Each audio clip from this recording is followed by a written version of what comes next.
Hey, and welcome back to the Disney News Podcast. We are here with episode 41, Cuarente Uno, because that's an authentic accent. Taylor, what were you just eating on camera? Right, you like tossed the bag to the side as soon as I hit record. I was eating a healthy snack of bananas. So, well, you would be into bananas. No, I was eating this. This episode is actually sponsored by Nacho Cheese Doritos. nacho cheese, not your cheese, nacho cheese. I love it. Good play on words there. No, if you remember the Disney deep dive episode, what was the one thing we revealed about a hidden secret or a hidden gem of Disneyland? Remember? 2 weeks ago? Maybe it could have been a month ago when we recorded and debuted a week and a half ago. Doritos, the original seasoning, the ingredients for Doritos was actually invented at Disneyland. Well, there you go. That's it. The patent, the seasoning. Yes. So there you go. That's why I was doing it. Frito-Lay bought it from a restaurant. It was just, they did regular over-the-counter, whatever their mishmash and mixture of spices. So there you go. Taylor, what in the world have you been up to? Well, I have been working my tail off, and I have been on vacation to the beach, and I've been missing me, the podcast. Yeah. Oh, the podcast. Yeah.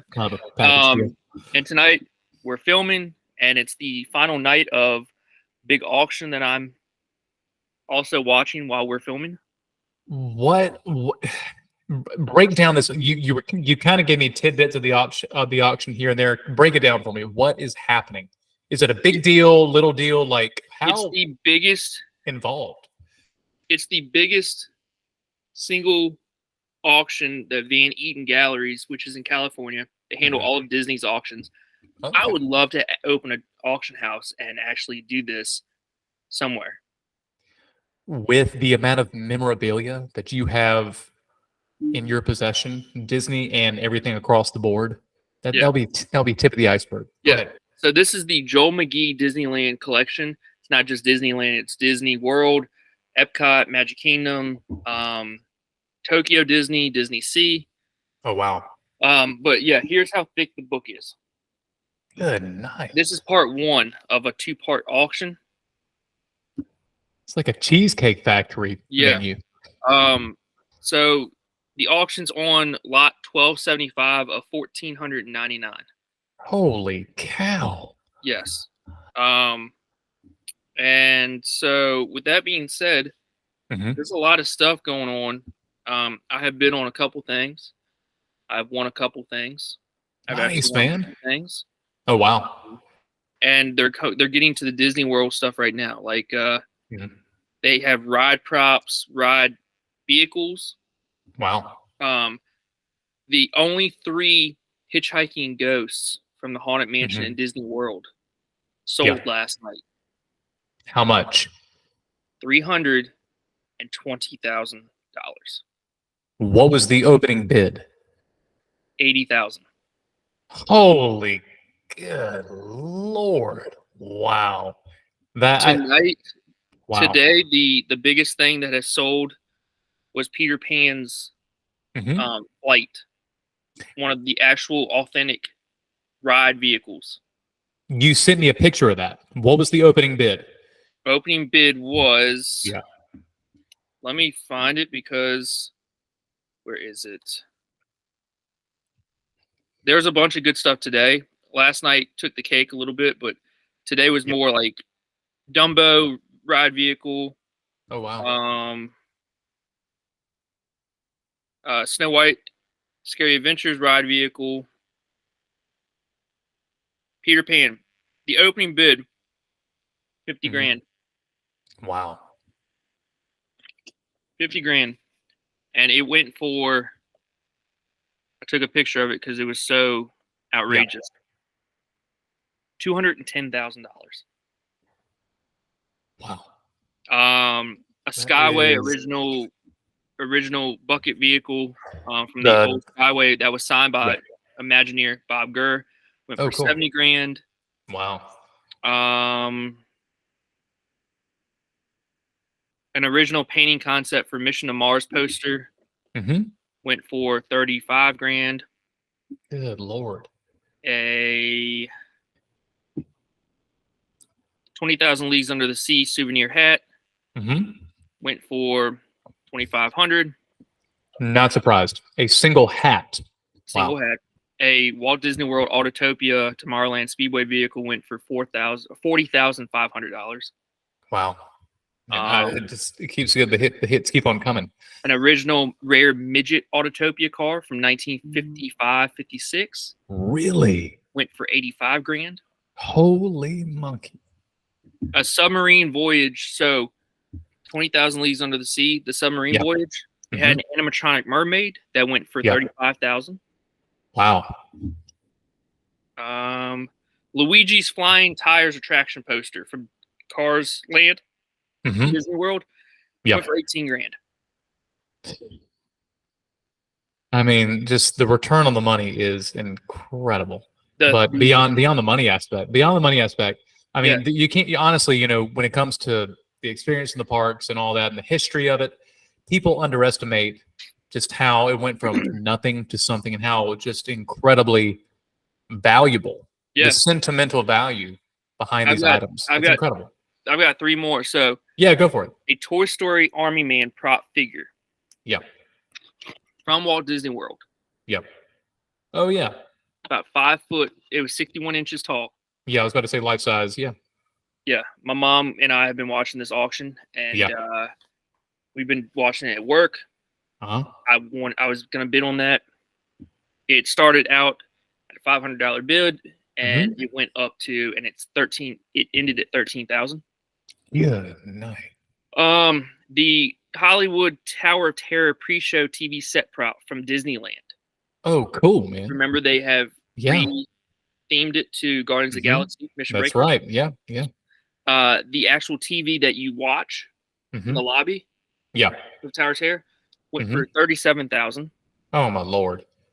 And then the Tower of Terror lobby elevator floor indicator, so where the doors open. Yes. And the thing, the floor thing. Yeah. That sold plus a bellhop costume for 32,500. That's incredible. I mean, I'm not surprised, but I mean, just wow. Yeah, and I'm not surprised, but I am surprised. I'm a little upset because there were 2 things that I wanted. There were 2 chip and let me see what numbers they were, and I'm sorry to take the podcast time. You're fine. You have hijacked everything. You were holding us ransom to your money talk. Yeah. Where is it? Scrooge McDuck. You got a money pit behind you. You're gonna take a dive and go swimming in all your coins. A pair of Disneyland special event ice cream scoops went for like I want to say $800.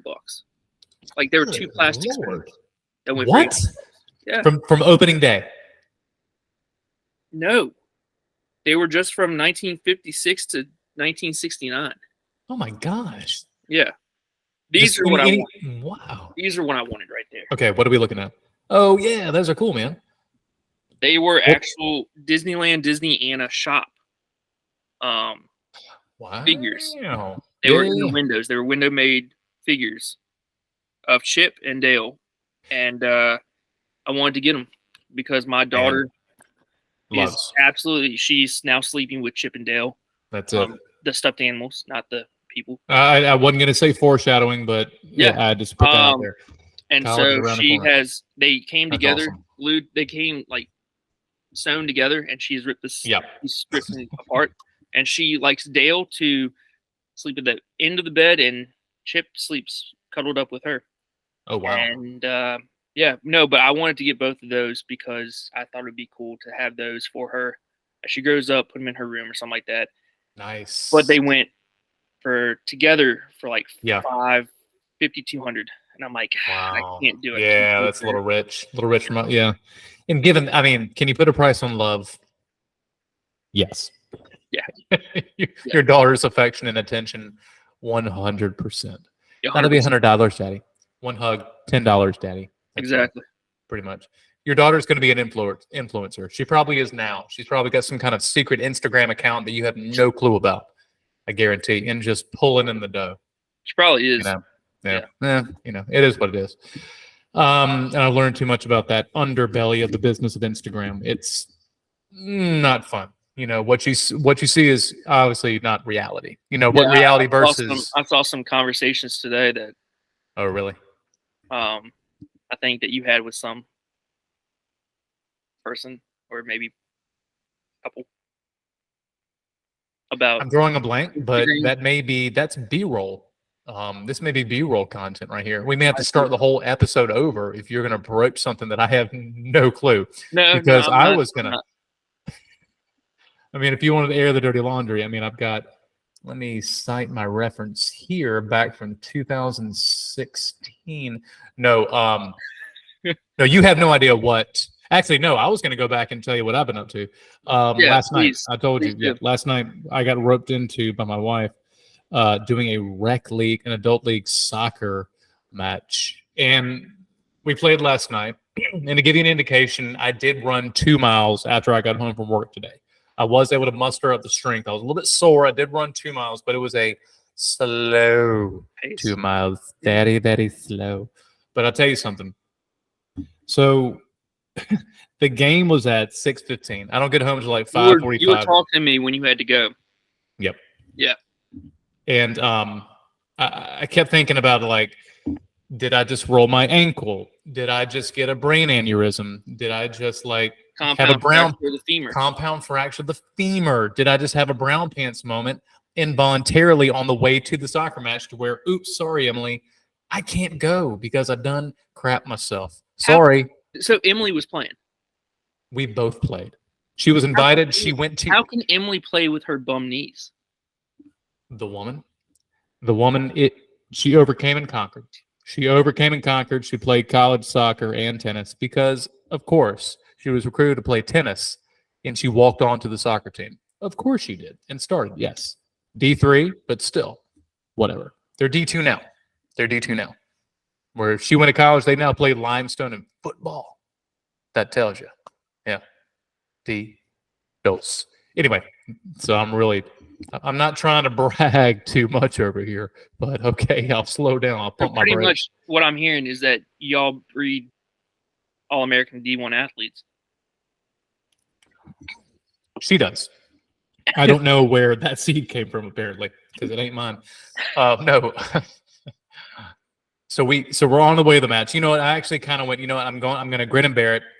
I'll stay back on defense. I played high school soccer. I coached a little bit of soccer. I told you over the phone yesterday that I actually coached a little bit of soccer when I was in college, high school soccer, right? But I played defense. I am not the guy to run. I'm not a striker, not a center forward. I'm not even a halfback. That's way too much running. Ugh. I'll stay at midfield, drop back. Whoops, and I can walk when I drop back. So we show up, CC Woodson, right? Over there in Spartanburg, show up at the rec field. They have referees. They had legit referee. No, and the team that we played had full-on jerseys, shin guards, cleats, and then I heard them talk. They had the thickest German accents you had ever heard in your entire life.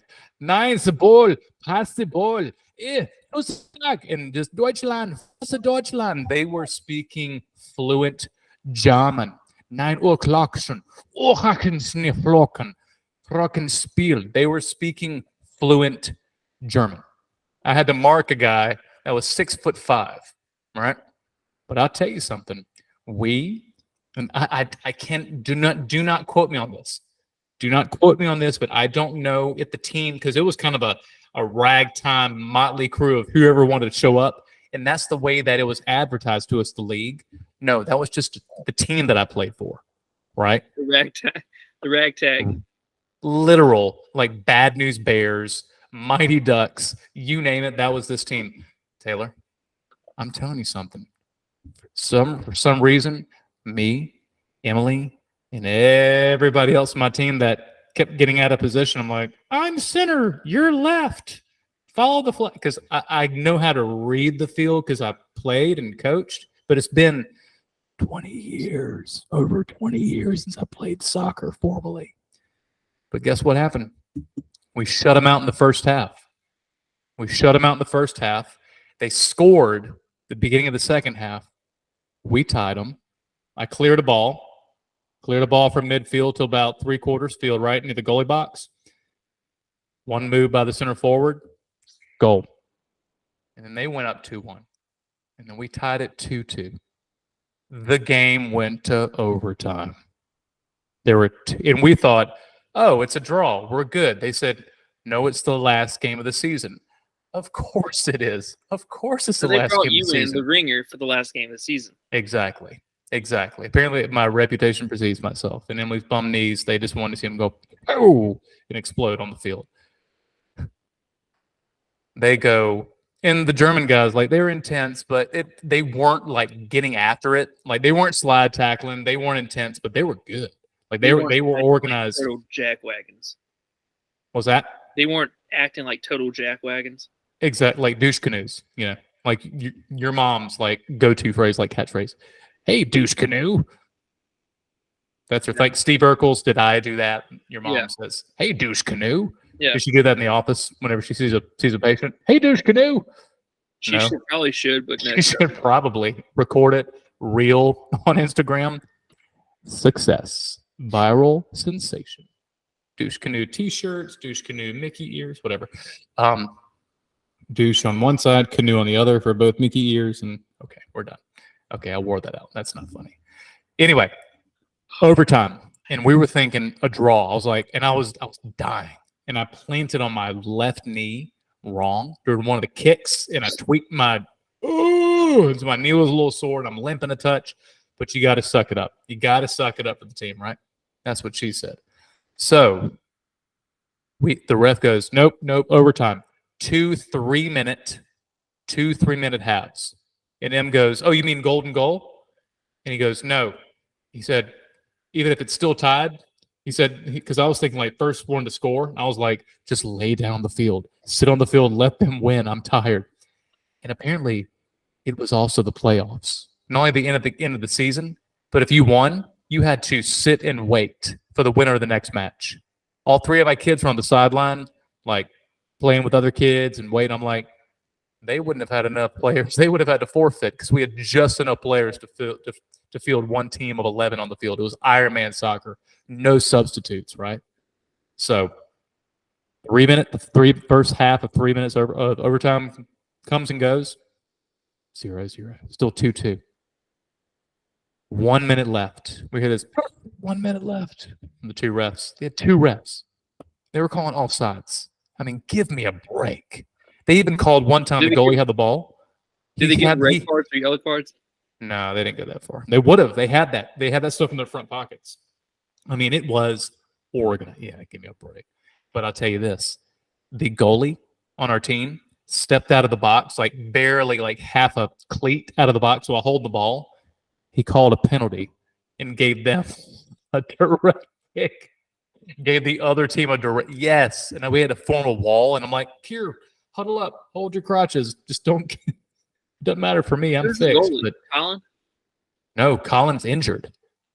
He tweaked his knee from the week before. Yeah. So we had a guy that never played goalie before. That guy played out of his mind. I'm telling you, we all played out of our mind.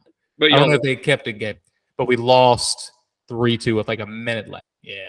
So, but it was a hard fought game. Had a lot of fun. Left it on the field, and I forgot what true competitive sports, especially soccer, my favorite sport growing up, was all about. My second favorite was baseball.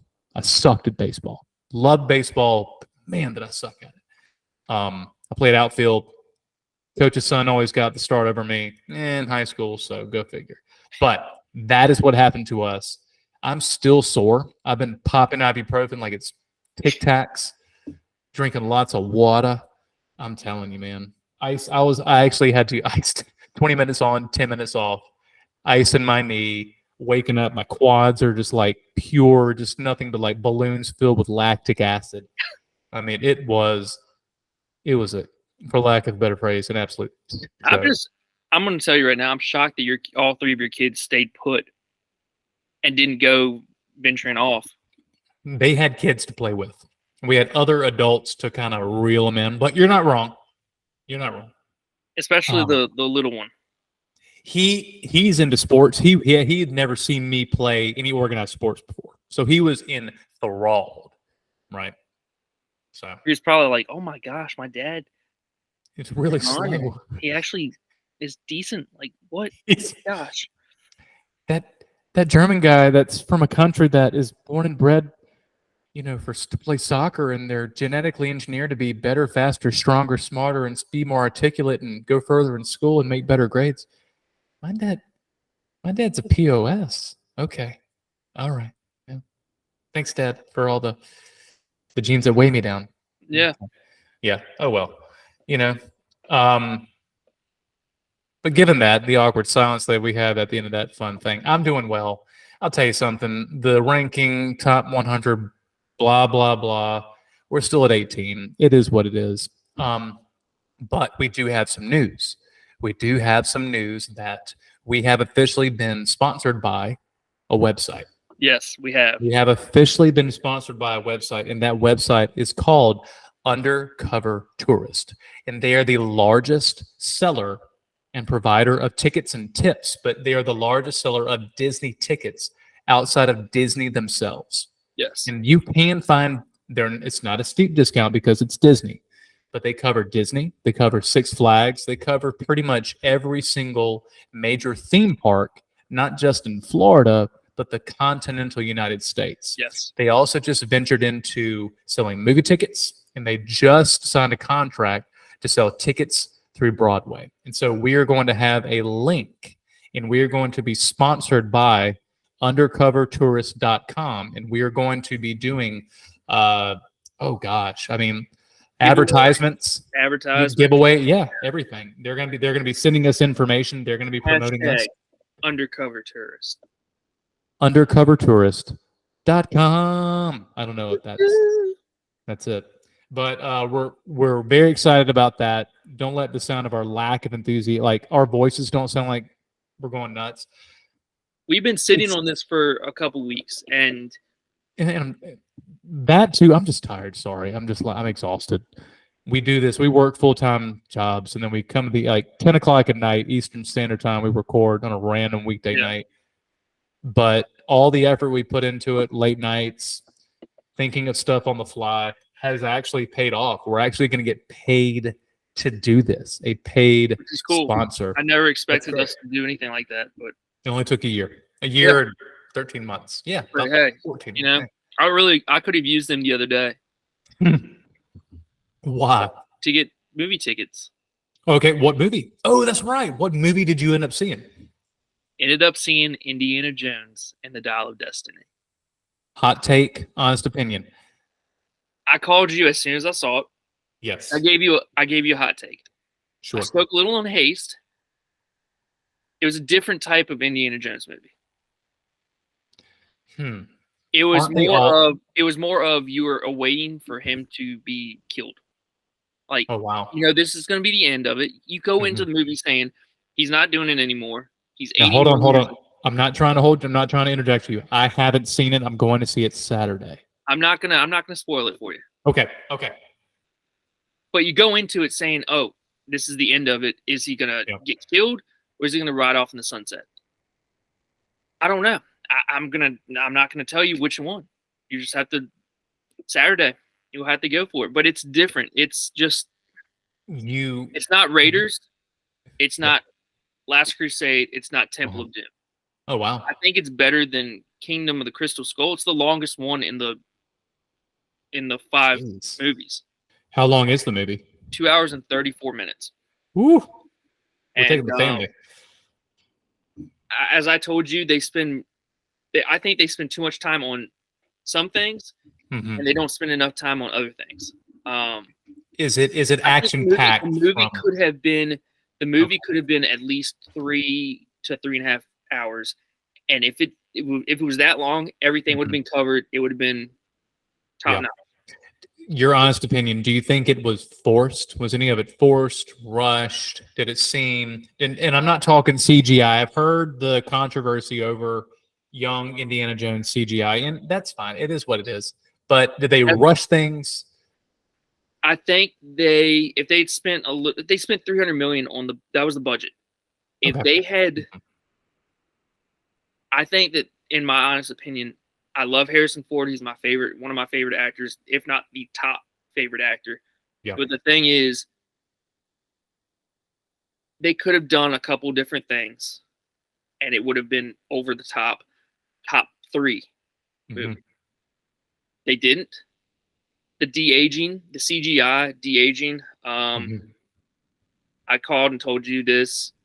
Yeah. When they show him, and it's in the trailer, the first time they show him, they take the hood off his face. Yeah. It's perfect. But then all of a sudden he starts talking, and it's old man. It's Harrison Ford as an old man, his voice. They don't take it back to like Raiders or Temple where he's younger voiced. Yeah.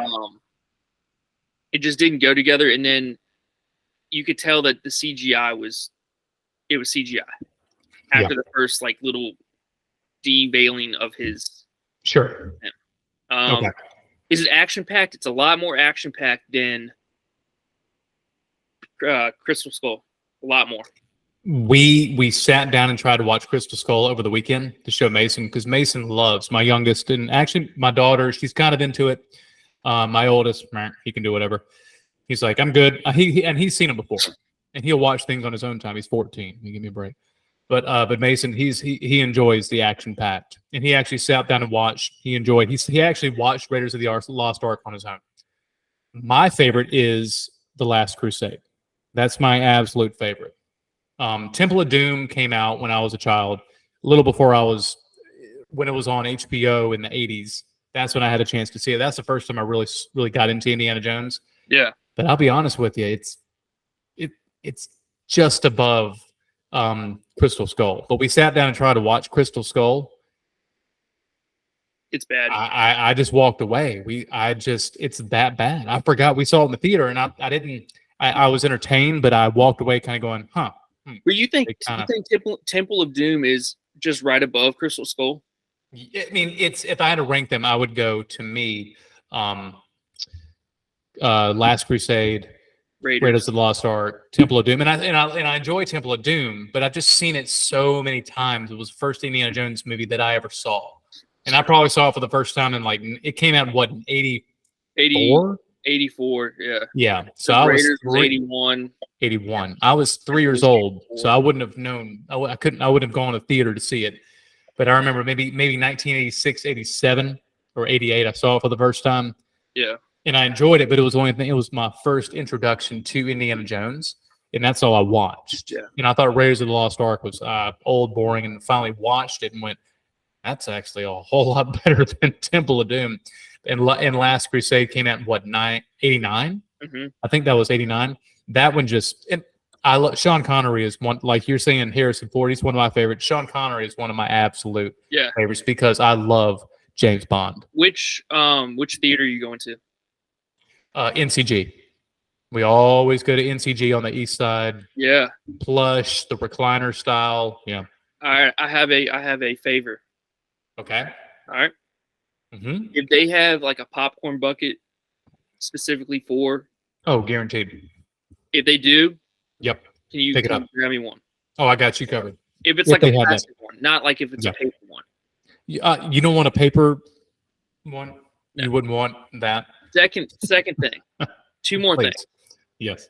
If they have a stand-up, or if they have like a Indiana Jones stand-up, like one of those big-time things, ask them how you can get it. And if you have to pay for it, I will send you some money.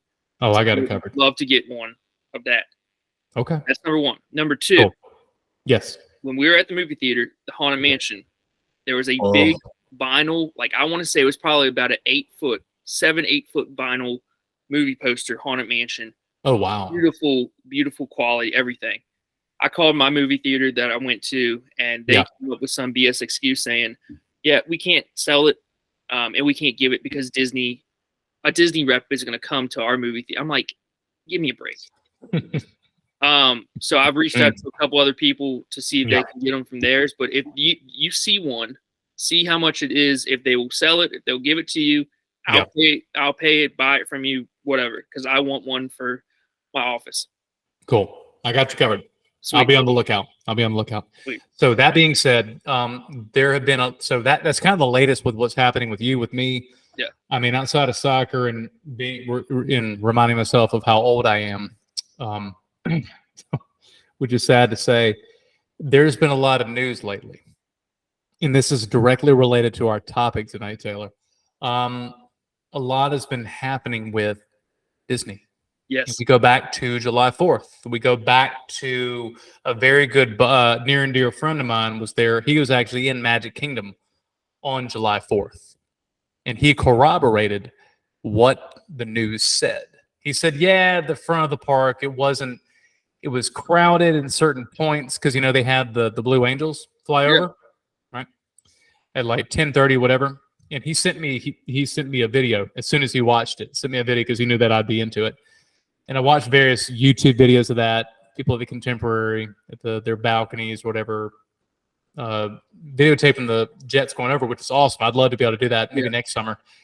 But the parks, they've been empty.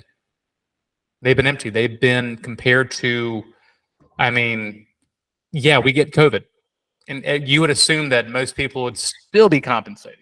The number of Disney fans out there, the hundreds of millions, people come from all over the world to go to Disney World and Disneyland, but especially Disney World. Every time that I go, correct me if I'm wrong, no matter where I go, it's packed, but I always hear a variety of different languages. When Emily and I just back in February, the shirt I'm wearing, we'll run Disney Princess Half Marathon.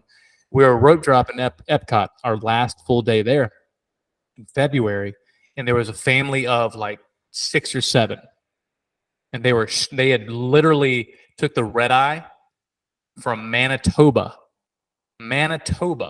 right, like Winnipeg. Took a red eye from like Winnipeg to New York, or maybe Chicago or Detroit, and then Orlando, and they had no sleep because they have annual passes, but they're Canadian. That's awesome. Now they speak English. They're French Canadian. Yeah. But but the guy was kind of chatting me up, and I was tired. I was like, I don't feel like being social, but he was just so endearing. No matter doesn't matter if it's Epcot, no matter what the park, there's always a wide variety of people from all backgrounds, constituents. Yeah, exactly. There's an international contingent. Yeah. So that being the case, I've been stupefied. I've been mystified, and I've been hearing a lot of speculation about why are the parks so empty?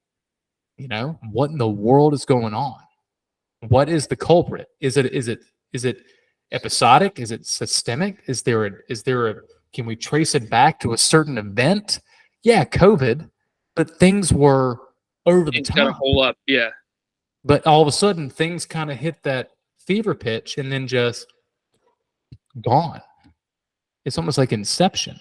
Like, you I don't know. It's just you expect I never thought I would expect the unexpected at Disney. I have a lot of information I'm looking at. I've done a little bit of research, and I definitely have a video to share. But I wanted to know, what are your thoughts? And Abbott, thank you for bringing this topic up, because you didn't even tell me what this topic was about. Exactly. You kept me in the dark with this one. But luckily, I've been looking at it because I'm worried. First of all, Disney, Bob Iger, he just signed an extension through 2026. He has made it very, very, very clear that budget-wise, he's cut cast members. Yeah. That they got to get a good budget. With that, they are having to sell some TV assets. And ABC is one of them. And they have lost some money with Disney Plus. And they are trying to buy Hulu, the rest of Hulu. And it's going to take, I thought I saw something to the extent of, it's going to take about a third of what the operating budget is to purchase the rest of Hulu. truthfully, I'm a little worried. I'm a little nervous because we have DVC memberships. Yep. Are the parks going to be gone? I don't think so. But I've heard and I've seen things and I've read things where Bob Iger's a businessman, first and foremost. He's not a Bob Chapek or paycheck. He's not going to be money first. He wants the experience first, but it's also business. I see in the foreseeable future, I think Disney is going to be sold. Okay. And I think a bigger corporation, a bigger global corporation is going to buy it. I hope to God I'm wrong. Because when that happens, Roy Disney, Walt Disney, they're rolling. When I say rolling, I mean they're rolling in their graves. That cryogenically frozen head beneath Cinderella's castle is going to spin. It's going to spin and it's going to become unfrozen. Yeah. I'm truthfully worried because between myself and my mom, we've sunk some money into Disney. Yeah. Mm-hmm. I'm nervous. I don't know where the future is going to be. I'm fine with them selling ABC. You know, I like ABC. Yeah. Mm-hmm. They have some good shows on it. ESPN, he doesn't want to sell. He wants to go in partners with somebody else to like partner up, and they both run it together. But if he starts selling things and kind of like throwing the ship is sinking, throwing this asset off to kind of keep it from sinking, at some point, Disney, the whole company is going to be sold, I think. You might be onto something. What I'm looking at is, and this is quoted from the New York Post, Walt Disney World and Disneyland have seen significantly shorter wait times on rides, a sign that visitors are staying away from the summer as the Mouse House struggles to attract guests, apparently to put off the exorbitant ticket price. So they're not lowering. They've maintained. They've actually increased ticket prices despite, the ever-growing. But they're doing that because of the loss of Disney Plus, the loss of these woke movies. And this is not. Now I kind of put my little personal opinion there, but the loss of the Pixar movies. Go back to Strange. But you're 100% correct. They're trying to cover their losses. They're putting more emphasis on wokeness and politics, and I'll go ahead and say it. I'm conservative, but I love Disney, and I'm all for inclusion. I'm all for how you feel. Everybody has a you feel a certain way. Disney, you go there, you feel a certain way. Mm-hmm. I don't care if you're gay. I don't care if you're transgender. I don't care if you identify as a cat, a dog. Doesn't matter. I don't need it pushed down my throat though. What if I said I was a mouse?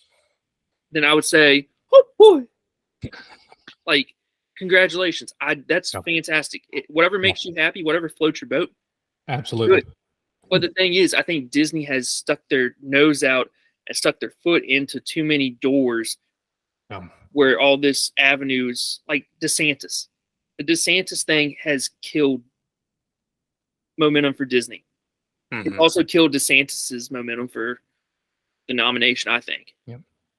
Two wrongs don't make a right. Exactly. Two individual entities that are in the wrong don't make a right. Exactly. And if they could get back to what Walt Disney set up in the first place, family atmosphere. I mean, you go to Disney World now, and it's like, you turn the corner, you might see WWF or WWE wrestling. You might see UFC in Tomorrowland. Turn the corner, and then you'll. I just don't. I've been witness. I've had an altercation. I had an altercation with my oldest son, and an individual in a scooter. We were trying to hightail it to Frozen Ever After, November 21. We rope dropped. We did the international entrance, and we cut across We were just trying to hightail it. We were in front of Mexico, and there was an individual that was on a scooter, and I don't mind. The Lord knows I've lived with it. It is a badge of honor for me. My oldest son is on the autism spectrum. He's high functioning autism, and he was trying to keep up with the group, and he's like, "Dad, I'm coming," and we were trying to book it.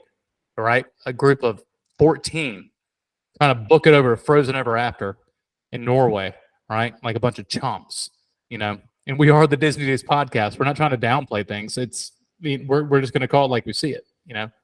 Nope, walks like a duck, quacks like a duck, probably a damn duck. Yeah. Duck. And we were walking, and there was a guy on a scooter, and that's another personal preference here and there. I'm sure, we all have reasons, and accessibility is everything, and that's fine. You do you identify, if you have a mobility issue, that's fine. Equal access, that's fine. Absolutely.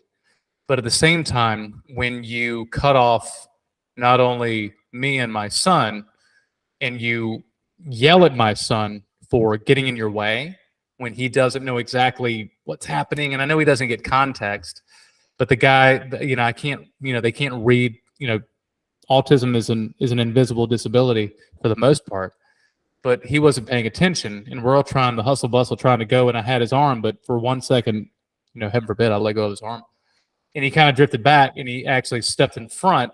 Accidentally, accidents happen. The guy said, "Move, you fucking idiot," to my son. No offense. Pardon my French. And when that happened, a switch flipped. And I said, "I'm so sorry, sir, but my son has autism. Sorry he wasn't paying attention." I said, "I hope you have a great day." And sorry, that was just a knee-jerk reaction. I didn't curse. That's a lot better than how I would have handled it. And then all of a sudden he turned back around. He goes, "I don't give a shit. He needs to watch where he's going." And when he said that, I yelled back at him, "You can go fuck yourself."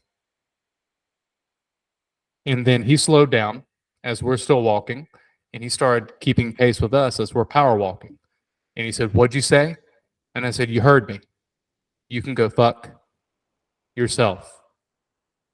And he just went, he slowed down like he's going to get off his scooter. And I kept walking. And I said back to him, "Good luck getting up and not getting a heart attack." And we kept walking. Pardon my French. I'm going to have to, when we upload this video, this is not going to be suitable for children. This is going to be a parental guidance. This is a parental guidance suggestion. But I mean, we need to have some of these episodes like that. The thing is, that's what's wrong with the world. That's what's wrong with America. America has, and I'm gonna get a soapbox. I'm gonna go for it. Rest my feelings. But the thing is, go for it. I think I miss the way I was raised. Mm-hmm. The golden rule. You treat everybody like you want to be treated. You're nice to everybody. If you needed to stand up and defend yourself, you stood up and defended yourself. Yep. This world that we're living in is a bunch of pansies, to be completely honest with you.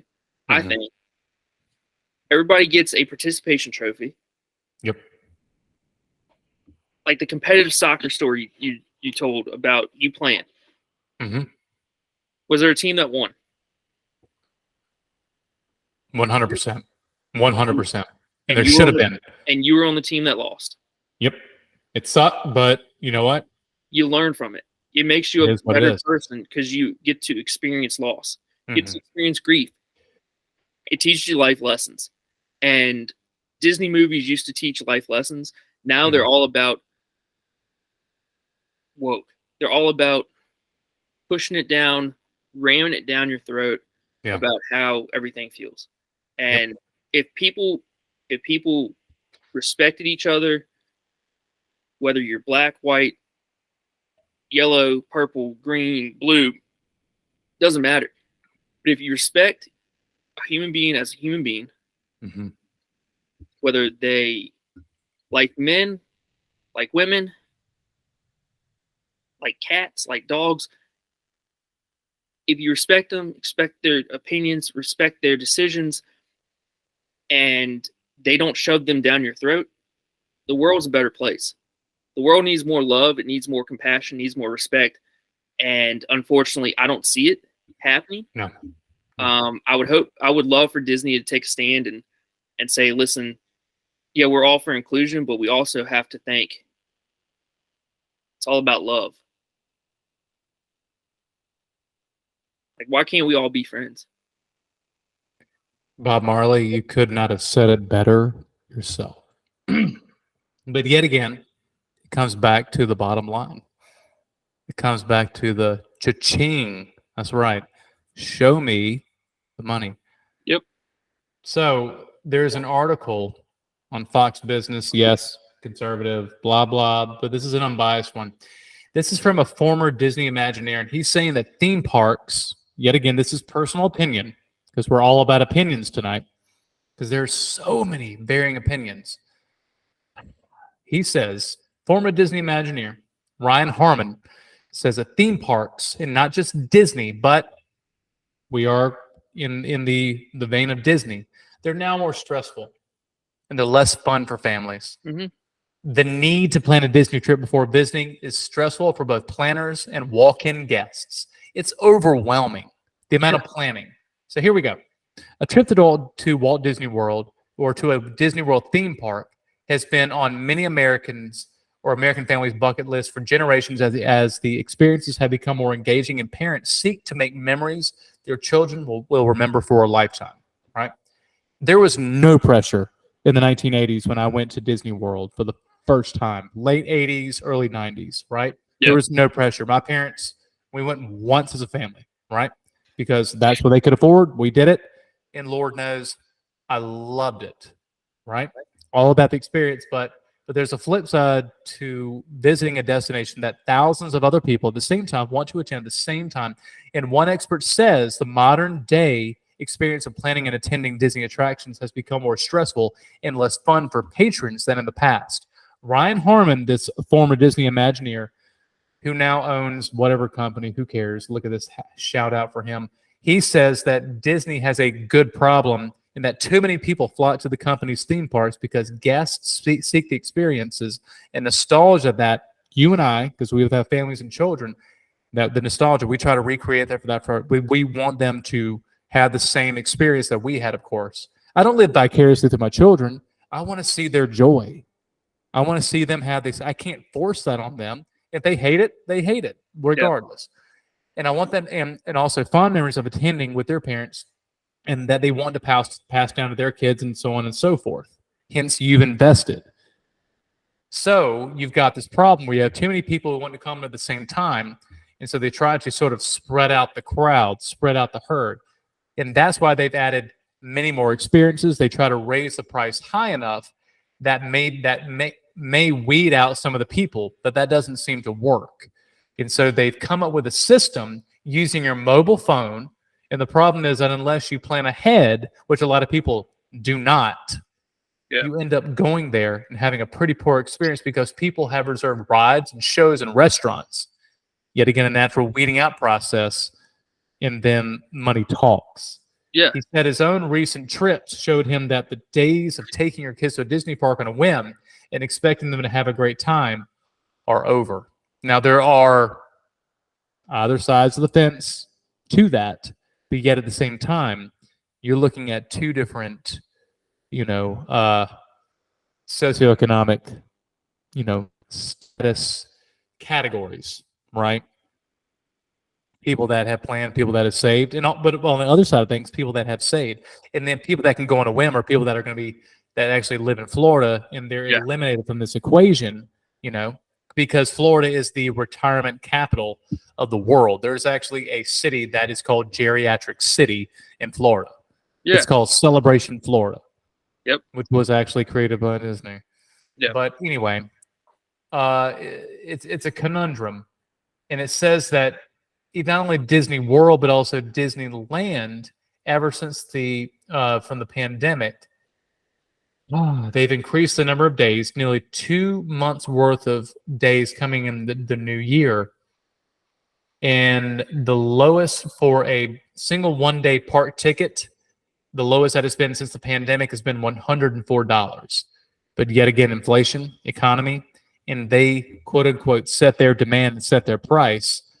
But what is the true motivation behind that? Like we said before, to cover the costs. To cover the costs. Yeah. And we go back and question, why are the parks empty? Why are this? Why is that? Everything's too damn expensive. Everything's too expensive. And to jump on that, I mean, I've known some people, I've known some patients and some friends, family friends, and I've seen blogs, read articles. The two socioeconomical classes that you're talking about, the one that plans, like I know Simply Magical Molly, her tour, her travel agency, they plan stuff for you, but you got to pay. Yeah. And I mean, I 100% would recommend anybody to go try Simply Magical Molly and Simply Magical, the travel agency and everything like that. Oh, she's great. Yeah. Also, Undercover Tourists as well.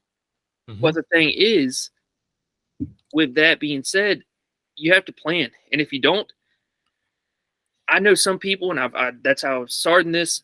A lot of people take out loans to go to Disney. Yeah. And it's almost getting to the point where it's like National Lampoon's Vacation, where they go to Wally World, and it's a cluster, and nothing goes right. That's what it's starting to feel like at Disney World. Nothing. Shoot, the other day, half of the park was not even functioning. Granted, I know part of it was about a storm, but Pirates was the not. Grid. Big Thunder Mountain was not on. Peter Pan wasn't on. Space Mountain wasn't on. Wow. It was a number of rides that were not functioning. Why are you going to spend that much money if things are not going to work? Yeah. And it's just, I bring it back to the hurricane. When we were down there for the hurricane, and you had to buy things. You had to buy crafts. They didn't give you crafts. You had to buy crafts. Wow. It's like they had you over a barrel. And it was either listen to your child cry. Yep. Or you shell out $20 to do a craft for them to paint a wooden Mickey. It's supposed to be about experiences, and it's now turning into greed. Yeah. And I wish there was an auction talk, going back to the auction. There was an auction back a while back, and they had a painting, and it was Mickey Mouse standing on top of the world. The world was on fire, and it was like an evil Mickey Mouse, like grin, like that, and he had money going like this, and money was falling behind him, and I'm like, I kind of wish I had gotten that painting. Wow. It's a little bit of a dichotomy, a little bit of a conundrum there, you know? Yeah. Because yet again, are we going to stop going to the parks? I cannot, because I've invested some money into it. I've already paid my deposit for the trip in November. For November, yeah. And we're invested. We're not as invested as you are, but at the same time, the fact that this is going on and that it doesn't change our motivation to want to go because of the experience. And but at the same time, I'm invested until 2072. So it's either I go or I lose a ton of money. True. It's true. So you got something a little more invested than I do. But that being said, there's been, we've kind of seen a little bit, not just the roller coaster of Disney, but the roller coaster of Bob Iger. Because America, and it goes back yet again, society is too quick to cancel. They want what's best. They want it now. They want instant gratification. And depending on what it is, I get it, but I don't. That's not the way I was raised. Those aren't my values. I don't mind a slow burn, right? I've learned to cool my jets. It's going to be okay. There are no guarantees, but yet again, Life accept the fact. or death and taxes. Exactly. You have, me being awesome, death and taxes. Exactly. I agree. Those are like the three. That's like the trifecta of like ultimate truths in the world. Yeah. No, it comes down to it, because I am in my stage of life. I can accept certain things because I know for a fact, ultimately, I have no control. I have no control over anything. And I'm not going to go, I could walk out my door tomorrow and a train could blah, or I could like blah, whatever. Yeah, sure. And yes, I want to maintain the magic and I want to have the experience and I'm going to keep going. It is what it is. And I'm not going to dwell. If Disney World like imploded, Walt Disney World sunk into, there's a giant sinkhole, right? Because they say Disney World is like this, like 2 times the size of Manhattan, right? Whatever, the island of Manhattan. Great. If it's sunk into the earth and was never to be seen again, guess what I would do? You would keep living. I'd keep living, be okay. I would not. Would I have a podcast? Guess what? I changed the name to the new Un-Disney Dudes podcast, or just I don't know, the Dudes podcast, or the Universal. Hey, Universal Studios, what you been up to? Yeah. Sorry, we didn't cover you, but hey, girl, hey, Yeah.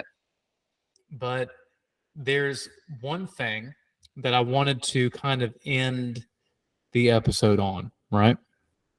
And I'm going to share my screen with you if you will have me do so. I would love to share the screen with you. Okay.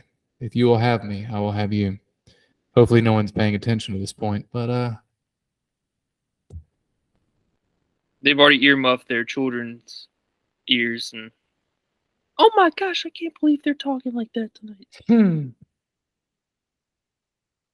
We are joined by Bob Iger, of course, the CEO of Walt Disney, of Disney here in Sun Valley. Thank you for being here. Morning, Dave. Good morning. You're welcome.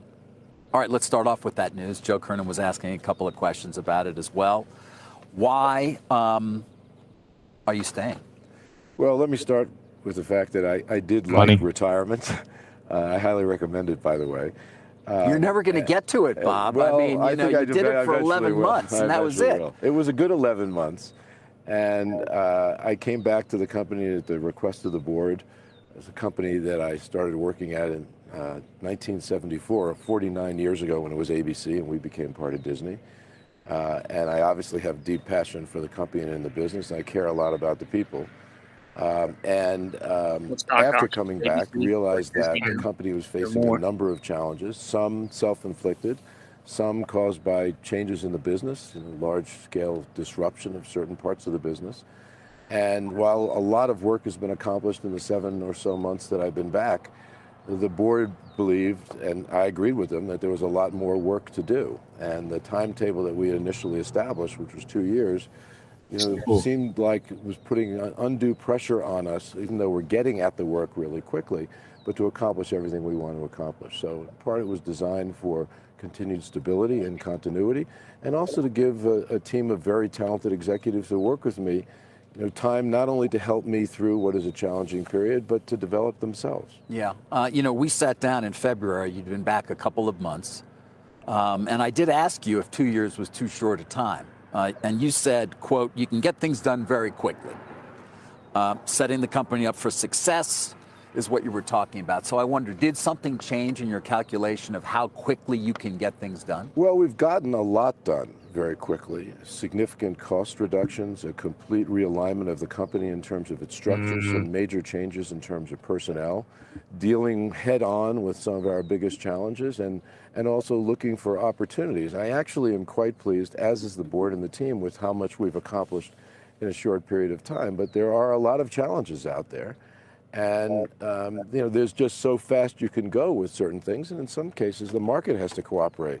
In many respects, some of these businesses are still recovering from COVID, for instance, dealing with some When was this complexities in terms interview? of continued disruption. We're as I talking mentioned, like which we'll talk days. about.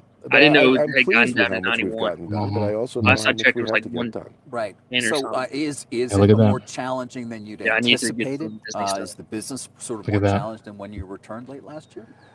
Yes, it doesn't mean that I am any less enthusiastic about the opportunities, and nor am I less enthusiastic about the company. In fact, the opposite. I'm extremely optimistic about the company and its assets, and we should talk about them. It's your job to say that. I would say that in some cases the challenges are greater than I had anticipated. In what way? Well, I think we talked a few times about it over the years, but the disruption of the traditional television business probably is the most notable. I predicted when I was out of the company, I made a statement about the future of the multi-channel ecosystem, I think, as I described it, being very pessimistic. And I must say that prediction that I made was actually accurate. If anything, I'd say that the disruption of that business has happened to a greater extent than even I was aware, for instance. And that'll be reflected and has been in some of our near-term results. That said, there are other elements of the business that I have huge optimism about. For instance, parks and resorts, which is just a tremendous business for us. We're invested significantly, but the investments we've made over the years are really paying off today. Only thing keeping them Shanghai afloat. Disneyland, a great example of that. For instance, Only. you Always were has with me been. when we opened up the Star Wars land in California some years back. I really believe in the future of that business. We actually have opportunities there to turbocharge that growth. The studio business, which has been incredibly successful, us movie studios, and drives so much of our other business, like parks and resorts, where the franchises are, so omnipresent. Called And of BS. course, It's a streaming. complete The studio antithesis. obviously went through a difficult time with COVID. Is When coming they lose back, a lot of money, has like some creative Disney, challenges, that but great doesn't set of help. Yeah, franchises. they gotta with boost it Pixar up. and Marvel, and of course Lucasfilm. I and hope Star Haunted Wars. Mansion And then of kills course there's box streaming. office, but And Well, you're Indiana going through Jones all the kinda things that we want to talk about in the time that we have here. But I mean, just to sort of wrap up why you're staying. I Here mean, we you go. It's said a almost number over. to employees. You've made important and sometimes difficult decisions. You're proud of what you've accomplished, but there's more to accomplish before this transformative work is complete. So what's transformative here, and what is the work that is going to take another perhaps 2 years or even more, even after you do leave, that needs to get done? Well, the transformative work, of course, is making sure that our cost structure reflects the economic realities of the business, and that includes disruption. Transformative work is dealing with businesses that are no-growth businesses and what to do about them, and particularly the linear business, which we are expansive in our thinking about, and we're going to look expansively about opportunities there, because clearly it's a business that is going to continue to struggle. There we go.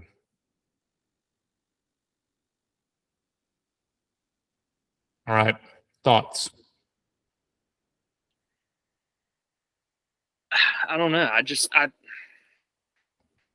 don't like the future. And I said this with Bob Chapek as well, but when Bob Iger took back over, I was happy. But it's almost like anything would have been better than him at that point, right? Yeah, Aussie Dave, the VIP tour guy, would have been a whole heck of a lot better. I mean, let's be real.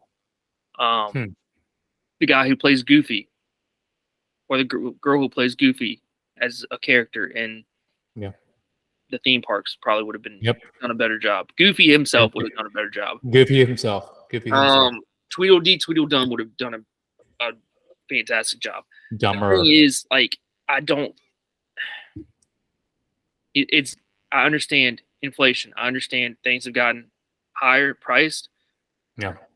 But it's the same thing that I tell people on boards that I serve with when it comes to how much things cost. If you lower the price just a little bit, you will be knocking your door down. 100%. When it comes to my own practice, I could charge a boatload of money for a first initial visit because of the technology that I offer and everything like that. But I don't, because I care about the patient's health and their care first and foremost. The money is good secondly, but sure. If you have one good experience for somebody, they're going to tell 5 other people. Yeah. It's just going to exponentially square, triplet, all that stuff. It's going to just explode. Fundamentally, word of mouth, grassroots is more meaningful. Yeah. And that's what Disney was to begin with. It was grassroots. Yep. Mm-hmm. It was one man's dream. Yep. And now it is a corporation of greedy mothers. Yeah. Not mothers, but mother truckers. And we're at a point now, and this is quoted. This is from July 17th. Headline says Disney lists 1/3 of company's assets, and this corroborates what you were saying initially. Bob Iger is pulling out all the desperate stops in an attempt to right the financial ship at the Walt Disney Company, putting up almost 1/3 of the company for sale in the last week. Yeah. Right? And I underestimated this. So when Disney Plus first debuted on November 12th, 2019, and I can tell you that I did a year's membership for that. I was excited for it. I've always maintained I pay the year in advance. I've just paid the whole year, $65 or whatever it is. It's gone from, I think, $55, $60 for the year to $75 for the year since they debuted in 2019. And so the majority of subscribers weren't concerned with whether the streaming service would be lucrative for Disney. Instead, most were simply thrilled with the idea of having a massive and ever-growing content library full of their favorite Disney films and shorts at their fingertips, in addition to the immediate access to anything they enjoyed, and brand new content that was created exclusively for the Disney Plus platform. Yeah. Plus live-action remakes, Lady and the Tramp, blah. But Disney's streaming platform first went live nearly 4 years ago. It has been a financial nightmare for Disney. They bleed because of Disney Plus. Nearly 4 years later, the would-be crown jewel of Disney's television entertainment division has not turned a profit of any amount. It has not turned a profit to this day. But for Netflix, they had to draw a comparison because Netflix they kind of went down on hard times. They had a mass exodus of subscribers. This week, the worldwide leader in streaming television will report its second quarter results, and so far expectations that Netflix, their shares are up more than 90% since October of last year, right? New data about Netflix's success has led to an increased optimism about the streaming service's profitability. But that's good news for Netflix, of course, bad news for Disney Plus. Since the streaming service debuted in the mid-November 2019, it is yet to make a profit. And it seems to be so bad that Bob Iger is reportedly considering selling Disney Plus to finally wash the company's hands of a string of missteps, mistakes, and alleged unlawful business practices. Now, I have to say alleged, that have led to the streaming service becoming a ball and chain for Disney. Have you met Emily? In a post made in 2023, the Los Angeles Times stated that Disney's streaming service reported an operating loss of $659 million, almost $750 million fiscal loss, second quarter of 2023. During the same quarter of 2022, Disney reported a loss of $887 million. But the Times noted Disney's promise to investors that Disney Plus would finally reach profitability by the end of fiscal 2024. But there's now a class action lawsuit that's been filed against Disney stockholders, alleging that the statements about the streaming service's success and profitability were intentionally inflated to deceive shareholders. My thing is this. And they named Bob Paycheck. This is collateral damage. Yeah. From Bob Paycheck. Yes. My thing is this. I'm going to interrupt you just for a second. Oh, you're fine. I think that it's inevitable Disney, when they, I mean, it's inevitable. I think Disney will sell. I really do. When The assets or the I think the entire, conglomerate. the whole thing, the whole shooting match. Wow. I love Disney Plus. Mm-hmm. I love Disney Plus because it gives you a library for my daughter to watch Yes. movies that I grew up on, that I Agreed. watched, fell in love with Disney with. But also the thing that I find very interesting, and I'm not Mhm. You're good. with COVID. I'm going to go back with COVID, and this is Sure. going to be a little bit of a hot take. My wife is a medical doctor. I'm a chiropractor. I believe in vaccines. I'll tell you that right now. Mm-hmm.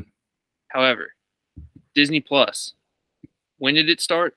2019? Mm-hmm. October or November? November. November. Yep. COVID started in March Mm-hmm. of 2020. Mm-hmm.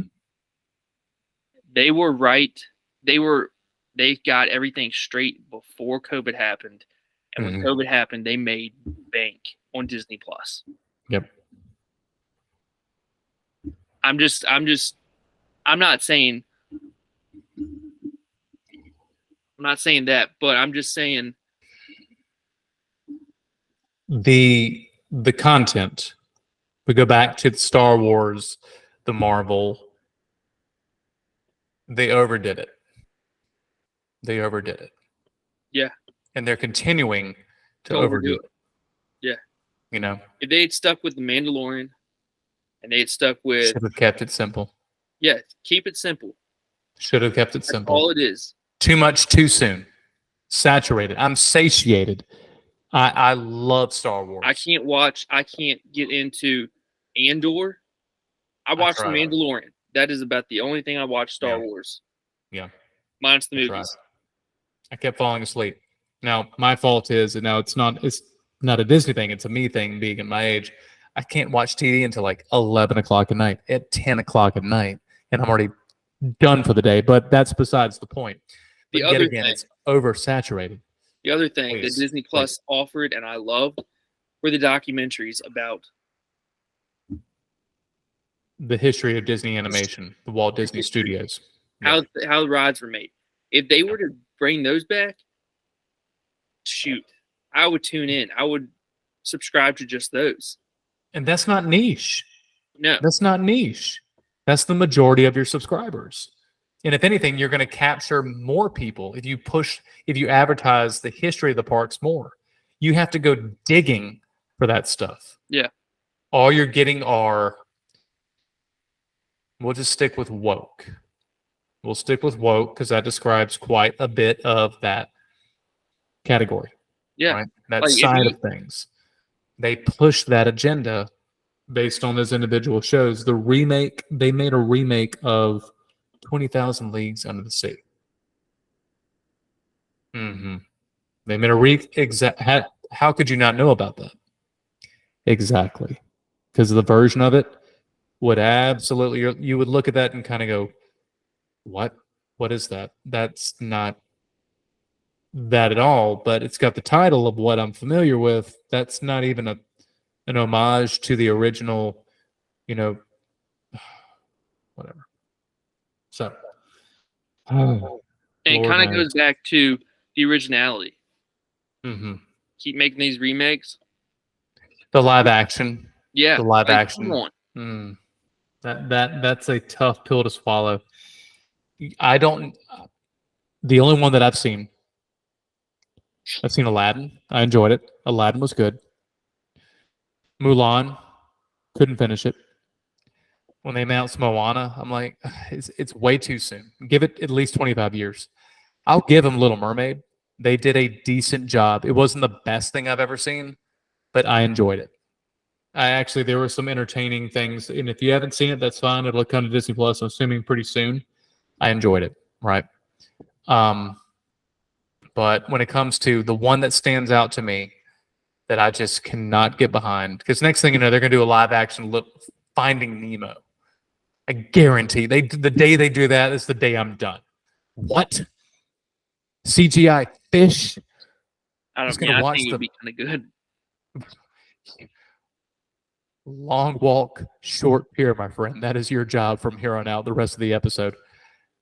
But the live action, I've actually never seen the full live action Lion King. I haven't either. I've heard it's boring, and I could watch it any day of the week, anytime I want. Yeah. I just can't do it. I'm right there with you. If they go back, it's reinventing the wheel. Everybody wants to reinvent the wheel to appease other people. Yep. To appease themselves. And yet again, it's easy, instant gratification. It's familiar, right? And it's easy. I mean copy paste, right click, drag and drop. It's the easy way out. Whatever happened to it's complete, society yet again, complete apathy, in it to win it, egocentric. What about me? Everybody has a camera in their face, and that's fine. We are proof positive of that. But that being said, there is no empathy. There is no patience. There's no such thing as a slow burn. Streaming, yet again, everything's thrown at you in one fell swoop. You watch a couple of episodes, yet again, if it doesn't wow you, even though the build-up and the money that goes in advertising said show doesn't catch your interest for more than 10 minutes, you're going to move on to the next thing. You are going to move on to the next thing. And I have fallen victim to that. There's nothing that will hold my interest because there's nothing interesting. Everything's overdone. Everything's oversaturated. Everything has been played out. So what do you do? What do you do? Do you scrap it? Do you invest in new talent? No, you go back to the fundamentals. And that's what Bob Iger advertised when he took over. Now, I know these things are going to take time and restructuring and selling off the assets, assuming, because it says here, Iger is looking to downsize. Last week in what Bloomberg calls a Disney yard sale, Iger put almost 1/3, like I said previously, of the company's intellectual properties up for sale through the Disney Plus streaming platform, which includes programming from Disney, Pixar, Star Wars, Marvel, and National Geographic. And so, but a lot of that hasn't come to the chopping block, but apparently that's been talked about. This is rumor, but where there's smoke, there's fire. Among the items on the fold-up tables at the proverbial yard sale are some of Disney's linear television assets, which Iger has deemed as non-core or not exactly essential to Disney's overall success and growth. Those include Disney television networks such as, like you said, ABC, FX, and Freeform. I'm not going to say it was a mistake, but yet again, buying Fox and buying 20th Century Fox. Whew. Wow. So regardless, Iger is also looking for a strategic partner, like you said, for ESPN, but he says Disney won't sell it all. The company's also looking to sell or possibly restructure its television and streaming enterprises. Well, specifically India is what it says here. Only time will tell whether Iger's plan will work to right the financial ship at Disney. And if Iger can't do it, who can? The answer to that question might also tell Disney whose Iger's successor may be. I don't care who Iger's successor may be. It's musical chairs in that situation. Great. Yeah. It's not the second coming of Christ. Bob Iger is not Jesus Christ. He didn't walk on water. He didn't turn the water into wine. He did not feed the people with one loaf of bread and one fish at all. And I get that. But ultimately, yet again, there are shades of in foreshadowing of selling the Walt Disney Company. Yep. And that, of course, is kind of putting the cart before the horse, but at the same time, you can see a trend. You can see a trend. And that's all thanks to them sticking their necks out in the, yes, embrace one all, embrace anyone and everyone, but it was 110% way over the top of how they went about doing that, right? 100%. So, what's the future? We have no clue. Be seen. Yet to be seen. But we have our opinions. We stated our hot takes. I wouldn't mind some hot cakes. I mean, literally, I would love. I could. I'd kill for pancakes. I'd Yeah. kill for bacon. I'd kill for pancakes. That would be great. It's 11:06 our time. I'm a little tired, but this is. Give me 1 second. Oh, you're fine. You're fine. No, I just gotta go grab one thing real quick. Oh, no. You're fine, man. But we're not trying to be, not trying to downplay things. We're not trying to be sad with this type of stuff. It's reality. In reality, you have to discuss what the not just hidden truth is, but what is the writing on the wall, and how do you break it down? Where is the source of the issue? You can blame anyone and everyone, but yet again, everyone's going to have an opinion. Everyone's going to have a perspective. Everyone's going to have their own spin on things. And unfortunately, a forced perspective. Unforced perspective. All right. Well, that's apparently your intellectual property. How dare you just plop on your couch like, Jack's about to paint one of his French girls, paint me like one of your French girls. I'm sorry. And then just come out with something that's just epic, taken over, epic and mind blowing. Yeah. Unforced perspective. Ooh. No. I was just breaking down. However you hash it out, it's not the best of times. It's not the worst of times, because I guarantee things went. Let's go back to Kansas City in the early 1900s, right? 1916 to 1920. Let's go back to 1915, 1920, right? Mm-hmm. And let's go back to Laugh-O-Gram Studios, Kansas City, Missouri. And there is a young Walt Disney that has started his own animation company. What happened to that animation company? Laugh-O-Gram Studios. What happened to it? What happened? It went belly up. It completely.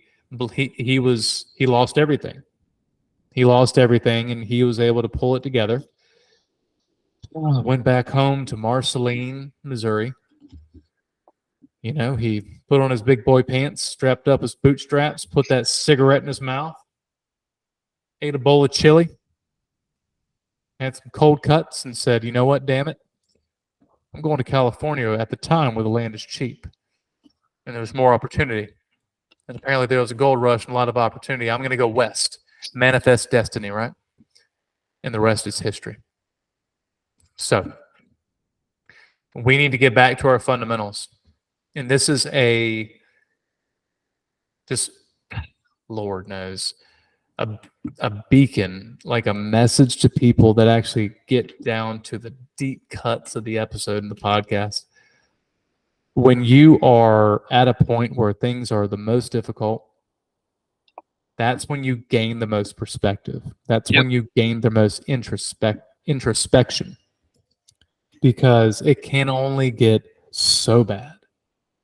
And you only have one choice: to put up or shut up, to give up or keep going, to overcome and conquer, right? And I can't count the number of times where I've questioned, I just don't feel like doing this. And it's not just creativity. It just comes down to just committing yourself one day at a time. Because no matter who you are, you're going to doubt yourself. You're going to have some anxiety. But no matter what you do, people will notice that you may be doing the basic things. But if you do the basic things well, you start laying that foundation, right? Yep. And the ultimate comeback story, comeback kid, comeback captain is Walt Disney himself, right?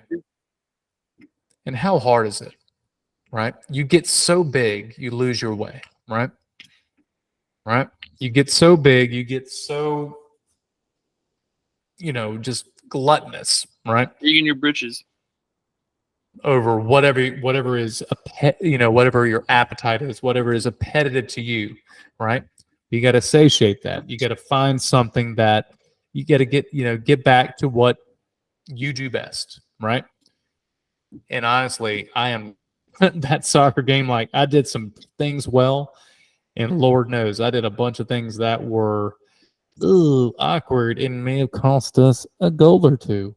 But regardless, it's going to take a lot of hard work, but also it's going to take a lot of simplicities, getting over oneself and trying to, you got to cut the fat to get to the people that make the most difference. But I tell you this, man, the future is bright if they choose for it to be that way, right? It is. Yeah. Yeah, it is, but well, I don't think they'll choose to do it. I really don't. And I don't like I don't like to be pessimistic, Polly, but yeah. My faith has kind of gone by the wayside. I would love to have more faith in the company, but there have been some things that have gone on that I don't. Sorry, man, my AirPods went out. Are you there? Can you hear me? They're not there. I can hear you. Hold on, we were doing so well, and then I lost it all. Technical difficulties. I'm so sorry. I didn't mean to ruin your thunder. That's so sad. That's a sad day. Hold on, I got it. Can you hear me? Are you there? I'm here. I can hear you now. My AirPods disconnected right as soon as I got done talking, and you started talking. I'm sorry. Can you repeat yourself? Or maybe paraphrase what you were saying. My fault. I fall on the sword there. I ruined everything. I mean, I just said I don't like to be pessimistic, Polly, but unless things change, I don't see it. Yeah. Well, I think we covered a lot of ground tonight. It was a good topic. Made you think on the fly. Were you surprised by the topic when I brought it up to you? Because you kind of went, yep. You knew that. You mean Christmas in July. You told me ahead of time, you're doing Christmas in July. And maybe I put that there to distract you. Well, guess what? That's fine. Good. Well, regardless, I think we gave some good insight. I think most people that do tune in, and we are continuing to grow. Our last episode was our most viewed episode in the number of days that it's been out, by the way. I don't know if you know that. I did not know that. Yeah, it's officially set a record, not just for YouTube, but overwhelmingly, if I go into the analytics and I'll look at it right now, because we're getting right towards the end, and we said that before, but it is what it is. This is a very personal topic to us. But if I go into it, analytics. If I look at our audience, well, it doesn't want to load for me. Boy, I tell you, when it rains. Oh, here it is. Overwhelmingly, Apple Podcasts has officially taken over 55.1% of our listening data. If you would like to see it, let me share that screen with you. Sure. You ready? Here it is. Give me a minute. You see it? Yep, I see it. Here we go. Apple Podcasts, 55.1. Chromecast, 30.4. Spotify, 10.1. Audible, 4.3. Yep. and we can export that into a thing, and this is our gender. Males are 62.5% males. And then look at our demographic of individuals that watch the most, 23 to 27-year-olds. So our demographic are 23 to 27-year-old males. How about that? I consider myself a 27-year-old male. Apparently. And you can yet again see some of the countries, a little sneak preview there. New Zealand, oh, we scroll down, all these countries that pay attention. But very nice. Very nice. You got a little sneak preview of those demographics, but can't show the cards, you know. Don't want to show you how the donuts are made, right? So whatever that means. But because you're yawning, you're still staring at that auction. Give me one. Give me what? It's almost over. Is it Pacific time? Yeah. Assuming. Good Lord. They are now just on.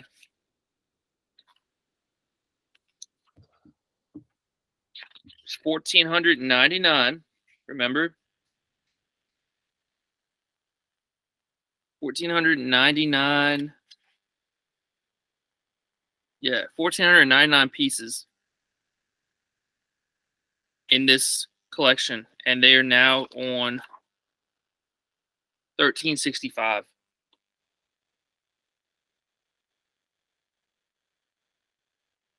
Are you there?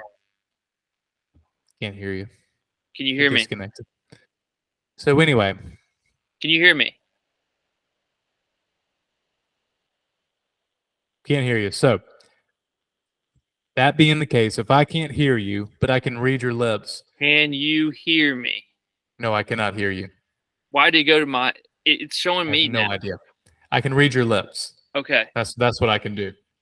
It's on 1, 3, 6, 5 out of 1, 4, 9, 9. Yeah. That's a lot of numbers. That's a lot of numbers.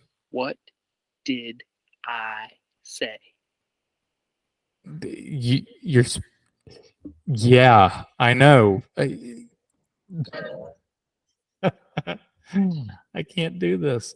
I don't know what happened. It disconnected, but it's at the very end. I can try and reconnect it. It said connected, and then it just went boom. It didn't. It disconnected for some whatever reason. It says connected. Oh my gosh. Hold on. You and this technology. Because we have to end on a positive note. Can you hear me? I doubt you can hear me. Yes. Oh, I know what happened. Go ahead and talk. Now I can hear you. I don't know what's happening. It keeps disconnecting. You can hear me though. Yeah, I can hear you. Just now, I had to reconnect my stupid AirPods. It's on 1367 of 1499. Oh my gosh! And this is the what collection out of how many overall? Like the lot sale. This is the Disney stuff, the Disney World stuff, but this is part 1 of a 7,000 piece collection. Wow! And this is only 1,499 pieces. But what's coming up right now is the Great Movie Ride stuff. Oh, wow! Oh, I could. There's no way I could afford that stuff. The ruby slippers from the Great Movie Ride. Oh wow!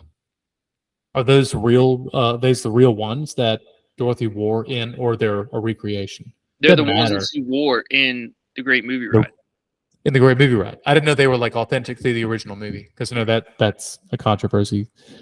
Where people actually stole those from the Judy Garland Museum in somewhere in Minnesota. Yeah. I think. Yeah. And then a bunch of Soren stuff, a bunch of Cranium Command. Oh wow. Holy crap. Wow. Cranium Command. You never rode that, did you? No, it's an original poster. Never. I got to experience Cranium Command twice in Epcot. It's an original poster. Amazing. Body Works. Was it Body Wars? Body Wars. And Cranium. Yeah. I did Cranium Command and Body Wars. Isn't it awesome? Yeah. I remember those vividly. Vividly. Oh man, early 90s Epcot. Man. And a Figment sex toy. Um, How much is a Figment? anywhere from 4,000 to 6,000. It says. Oh my lord. What's Food Rocks? No, Kitchen Cabaret. Okay. All the plush toys from there. International Food and Wine Festival stuff. Uh-huh. That's got to be cheaper. No, it's not. Really? Yeah, it's not. Jeez. A mummy from the Great Movie Ride. Oh. 10. What? A mummy from the Great Movie Ride, 10,000 starting bid. It says this between 2,000 and 4,000. Really? One of those, one of those dancers that you open up the Great Movie Ride and it's like all the bubbles coming out and they're like spinning. One of those figures is coming up. Wow. Her ruby red slipper prop Uh-huh. is actually only going for $600 right now. Oh no, they're going for 4,000, but their estimate was between 400 and 600. And you sent me the link to it, right? I think I did, yeah. Going back and looking. You know the sign that I have here? Yes. Yeah. There are 2 of those up for auction. I haven't seen any more before. Uh-huh. One's in 1966 and one's in 1971. Yeah. Both of those are at $1,200 to $1,300 a piece right now. Send me The link. I'm not seeing it. Yeah, will you send me the link again? I thought you had sent it, but I don't see it. I'm looking on my phone. Or print. I'm sure you sent it to me before. I see some lame. There it is, live bidding. Oh. Epcot license plates. Do what? 1383. This is how it sounds. I'm gonna living with the land food serving tray. I'm gonna be moved here to the 1,000. 11 there and 1,100 here, 11 there and 1,100 moved here and 11. 1,000 there and 1,100 moved here and 11. Oh, 1,000, 11 there and 1,100 A serving tray. 1,100. Yeah. Sold $1,000. Put on better number. Wow. 1384. An Epcot Swiss Pavilion Matterhorn concept display. How do you sign in? How do I sign in? Or how do you sign in? You have to be approved to bid. Really? You have to charge like 76 cents to your card, and then you get approved. Well, I want to watch. And they have these books are not free. What'd you pay for the book? I didn't pay anything. They gave it to me for free because I've spent some money with them. Got you. So every time they have an auction like this, they send me one of these free books. Cool. These books are if you keep them, they're very valuable. Oh wow. But I've got 2 things coming up. Yep. That I what are you keying in on? I'll tell you right now. I'm keying in on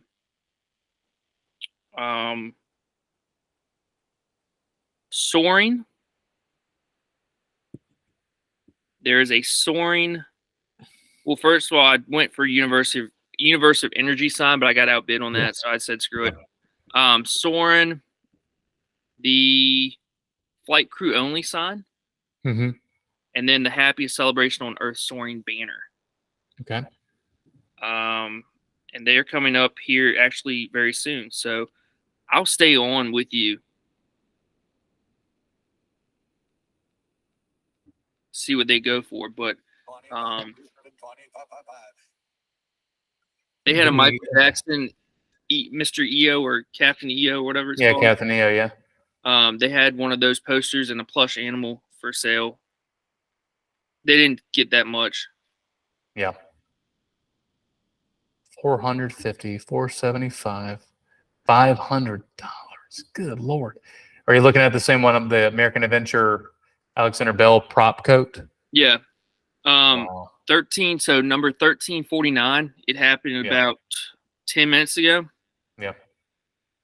It was the original Discovery Island Florida native sign, and I bid on that, and I lost it. What did they end up going for? $1,200. Wow. The tickets, Discovery Island excursion tickets, unused. Yeah. I bid on those, and they went for $200. And I'm like, I'm not going to spend $200 on a piece of paper. Yeah. Yeah, I don't blame you there. But like, just crazy stuff. Wow. Well, I know you're telling me stay on. I'm spent. That's fine. I'm tired. I want to, but what is this? Sorry. Set of world of motion airplane scene Maquettes. Interesting. Wow. Do you know what those are, right? I don't. They're the concept art. They're the clay models. Wow. Usually you'll have maquettes from like animation. Yeah. From the animated movies. Yeah. And those will go for anywhere from like $600 all the way up to like it's crazy. 15, 16, 17 grand. I want to see the next one. Because I do remember World of Motion when I was a kid. The next one is not. The next one is just a shirt. Oh. Aren't you bidding on a shirt? I'm not. Because $3,000. Bidding over. Sign in to 27. Abbott, stay on for 6 more. 6 more. Six more. Okay. How long is an individual bid? Like a minute? No, until they just stop bidding. Oh. Okay. So it shouldn't be long. A Raglan style shirt. Okay. From the 1980s. Yeah.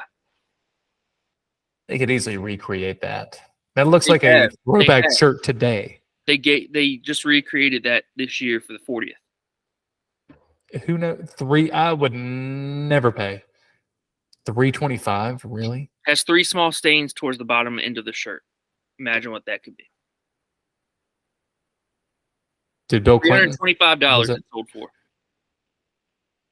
Epcot Center Spaceship Earth tray, estimate 100 to 200. No. Now this looks old. And yeah, this is cool. Future World theme attraction contained within a 17-story geosphere, Spaceship Earth, blah, blah, blah. Interesting. There is a tray inside of space. This was inside of Spaceship Earth at one given point in time. A wall plaque or canopy tray. The colorful tray depicts a concept rendering of the Spaceship Earth attraction measuring approximately 6 inches by 4.5. I can relate. The tray is in good condition with surface wear, oxidation of the metal, and a few dents on the reverse of the tray. This would have been my bid. This would have been what I would have gone for. Why? But knowing me, it's just I can't. Dude, a paper cup from the 60s that had mold growing on it sold for $400 or $600. A paper cup. Gosh. What is this? Spaceship Earth prototype head. Interesting. Huh. 80s and 90s. Imagining prototype. Outer skin molds for both audio animatronics and simple figurehead assemblies, which populate the geodesic Spaceship Earth. The head is so constructed in foam and retains original masking, paint, weight identification, impression on back of head, and other features of reduction application measuring the widest diameter. It displays in good condition, retaining original production wear. Yeah, that's cool. $1,600. Oh my gosh. They move fast. I think the sound might add to it. $1,900 in them 19. Last call. 18, 19, 19, 19. Sold for $1,800. Wow. And the guy who has all this stuff, Joel McGee, Uh-huh. you would think he's old, right?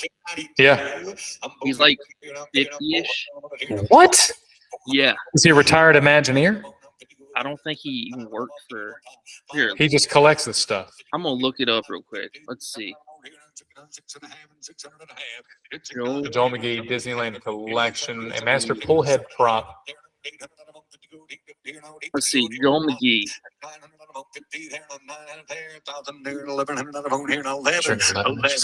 Seven bases placed in very good condition. The piece was used in testing the painted surface of the memorable character. Which character? Doesn't say. Oh, Sleeping Monk and Spaceship Earth. A master pullhead prepared for an animatronic Sleeping Monk figure of Spaceship Earth. Haha. 2,500. Expert on Stars and Modern Marvels.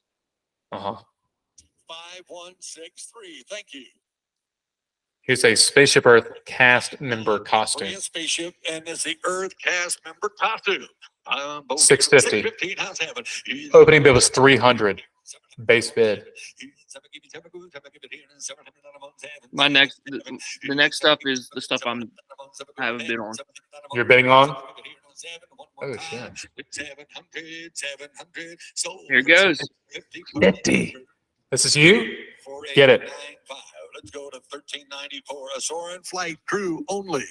On boat here in 750. Go 800 on the boat. 888. Here on 50. Go. I'm not doing it. Nope, not going. Wow. That took no time. Yeah, I had it 750 and it went 150 over the max, what they estimated.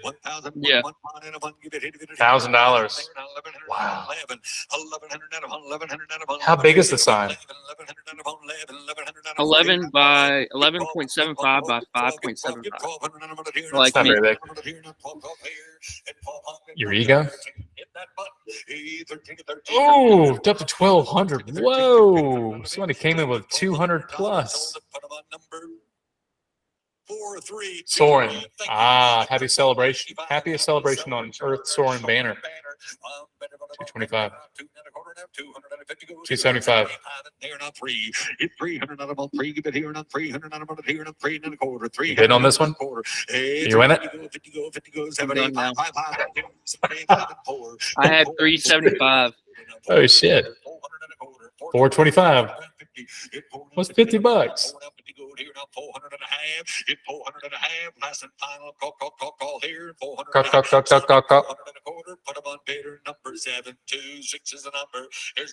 Any interest?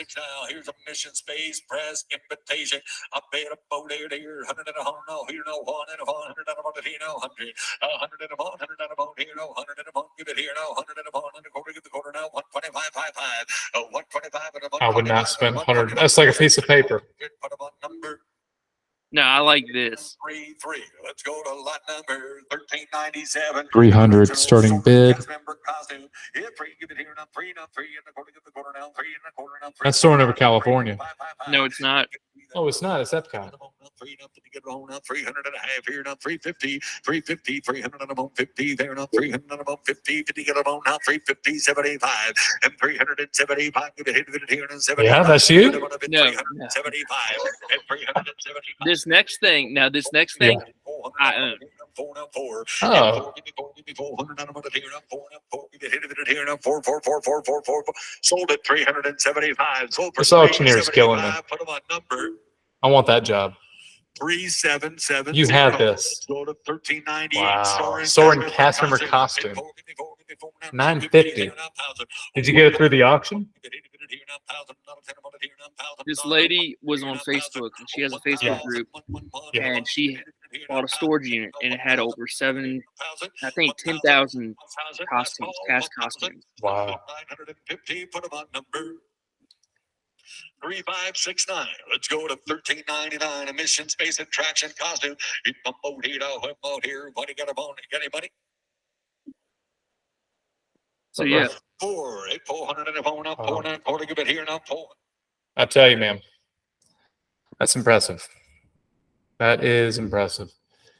I underestimated the auction process. The online auction. How often do they do these auctions? Like once every 6 months, once a quarter? It depends. Yeah. It has been. They've done every 3 months, every quarter. Once a quarter. Yeah. I haven't done one since I got all the props I needed for my other office. Yeah. I spent a good chunk of change on that one, and so I told myself, "You're not doing anything else." And then this one came up, and we were watching it at the office, and my mom was like, "Oh, you need to bid on that, bid on that." I'm like, "All right, I'll bid on it." Yep. And I won it, unfortunately. So, incredible. I just want to see how much the Cranium Command, because I might do that. When is that one coming up? That's in. What are they on right now? The Communicore Attractions host costume. Epcot Communicore host costume number 1401.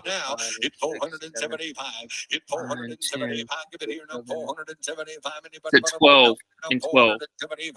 Oh, what is that? The Cranium Command? Yeah.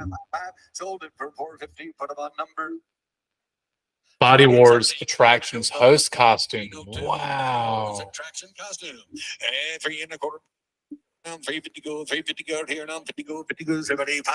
Costume worn by Attractions host of Body Wars in the Wonders of Pavilion at Epcot. The shirt features a miniaturized exploration technologies abbreviation MET and an LGS 250-inch vehicle embroidered on the breast. The shirt measures a medium. Kids of the Kingdom costume. What is that? The rare original Kids of the Kingdom costume. The 1970s to 80s. Epcot didn't open until 1982, so it would have been between 80 and 82 and 85.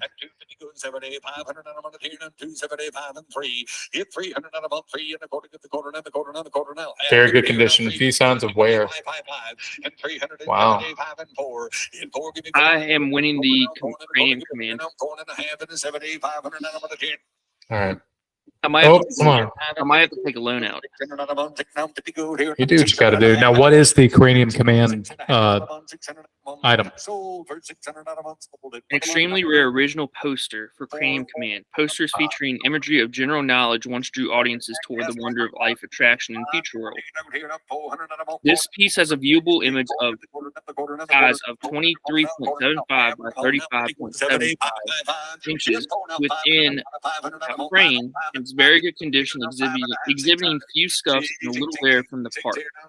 Oh, wow. And let's try. Just exhibitor photo and photo holder. Paper. As of right now, I'm winning, but I'm not going to win. I know for a fact because I'm at my max, and I'm not going to go over my yeah. And that comes.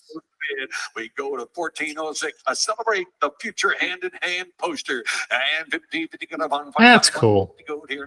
I like that poster. Which one? The 1406. Celebrate the future hand-in-hand poster. Yeah. That's not bad. 14, no, I didn't get it. 1413 is when my thing is. 1413. $350. $375 for a poster? Wow.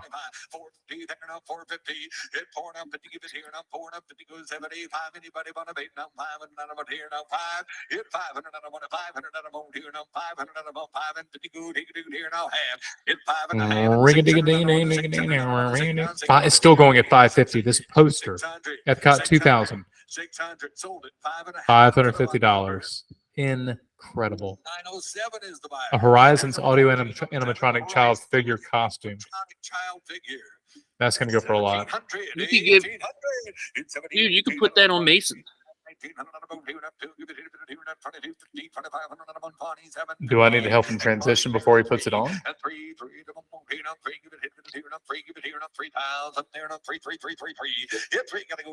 54 audio and animatronic figures in the Horizon show in this costume was specifically prepared for a specific child figure in the undersea classroom.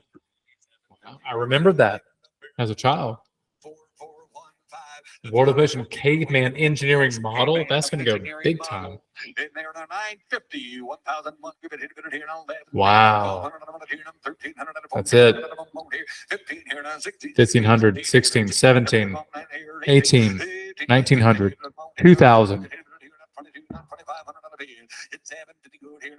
3000. Oh my gosh.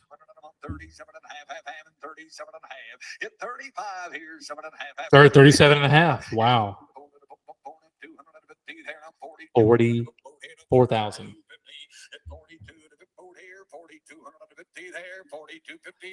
Wow. 4250.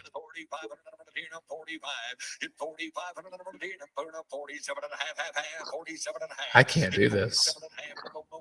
That's shit a brick. 47. Wow.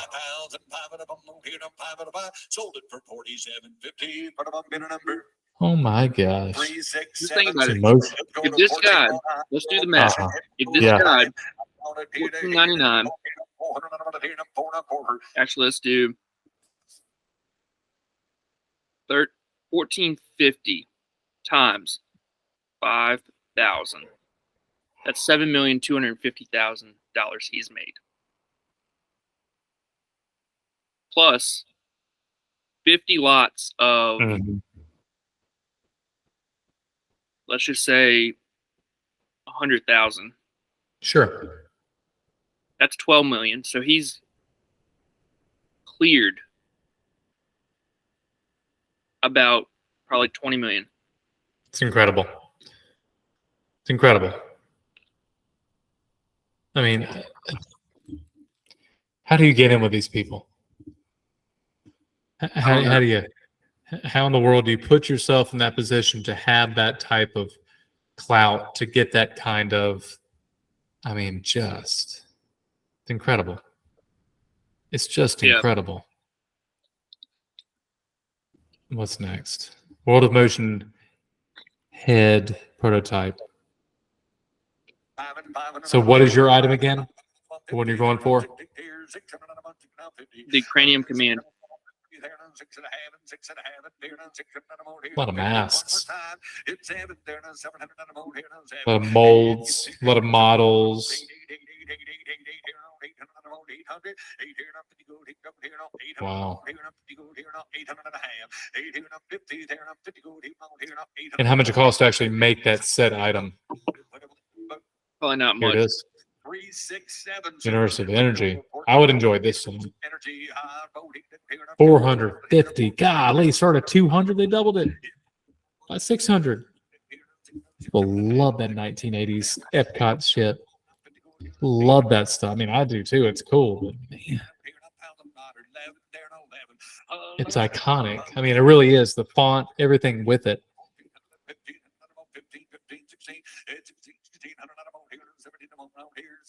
Just because Epcot is just so, it's just so original. You know, there's nothing like it. It never will be. It's so unique. They might do a live action of it. A movie? Shut up. You got me. Cranium Command.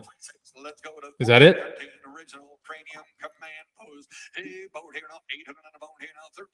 Holy I've already cow. lost it. You already lost? Yeah, I looked at that. I was like, "Puh." Wow. Extremely rare original poster for Cranium Command. Posters featuring imagery of general knowledge once drew audiences towards the wonders of life. 89 to 2007. It really went until 2007? Yeah. Wow. Man. I did in the early 90s one time. No, twice. Late when it opened, and then probably 1992. 1993. $5,500. It's a big poster. Wow. You know what I put it up to? What? 1,500. For something like that, that's reasonable. I could see myself doing 15 to 1750. Yeah. I could swing that. 2,000 would be pushing it. Yeah. All right. But well, I'm going. You're good. I'm done. I know you're done. I'm exhausted, but no, I got to experience something new with that auction. Wow, that's a new experience. And the cool thing is they have yeah, they have a in-person portion of Yeah. it, Mm-hmm. and they had they had the entire collection on Disneyland's site for 3 to weeks. review and to wow, So you could to go build by and kinda- look at it Yep. on display. Oh wow, So, yeah. Okay, well, the lucky people with the deep pockets. Hope you enjoy. Hope it maintains its value. I'm trying to have the largest Disney collection in Virginia. I think you maybe. How close are we? There's a Based on your doctor. There's a estimates. doctor that is 20 minutes from my new practice who has a bunch of stuff. Can't hear you. Lost it. I know. We're done. Sorry, ma'am. But hey, in the recording, I'll go back and listen to it. But anyway, for Disney Dude Abbott, And Disney Dude Taylor. see you soon. See ya. Take it easy, ma'am.